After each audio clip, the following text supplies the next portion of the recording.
Let's move now to news from our northern neighbours. Though internet access has been restored following a 24-hour shutdown in Zimbabwe, social media sites are still down.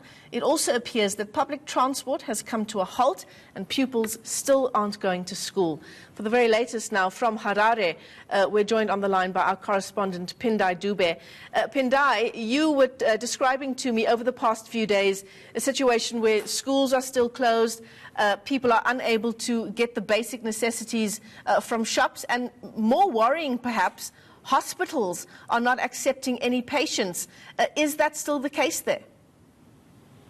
Good morning, Michelle. Yes, the situation is still calm and the situation is still the same, I can say, because we are in the city center right now, and about some few shops have opened, and I can say 70% of the town hasn't opened, and the schools are still closed. I haven't seen any kids going to school, and the hospitals are accepting few people.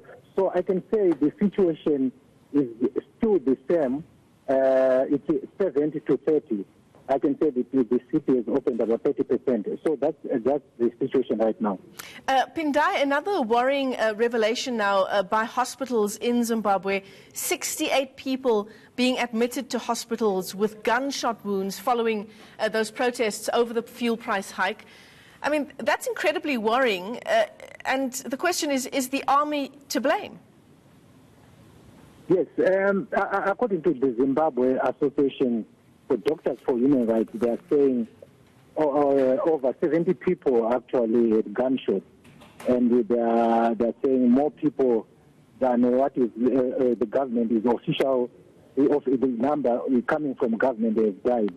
So I can say that the army is out of the streets. There are few police officers, and today again some people who were arrested during the protest are being taken to court, and also we expect Pastor Ivan, human rights activist Pastor Ivan, who was leading the protest, to appear this morning at the Harare Magistrate Court. And also we understand a huge number of people are still in police cells, both in Harare and Bulawayo. In the midst of everything that is unfolding in his country, Emmerson Mnangagwa is still on that 5-country tour trying to build economic bridges, he says. What has he outlined as the way forward in his country? The president, Emmerson Mnangagwa, just said the situation in Zimbabwe is sad. He said he condemned the violence. He said people have the right to demonstrate, but they shouldn't be violent. He says he understands the frustration with the Zimbabweans, and he said he's working out to get investment. So you see, he's expected to go to Kazakhstan and other countries today, but he has not indicated that he will rush back home, and he's also supposed to attend Davos, World Economic Forum meeting in Davos.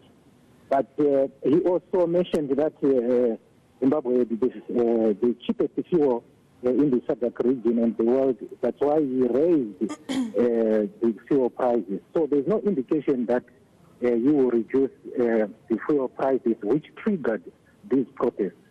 Yeah, and which continues to put an incredible burden on the people of Zimbabwe. Thanks very much for that update, Pindai Dube, our Zimbabwe correspondent. It's a developing story that, of course, we'll continue to track for you.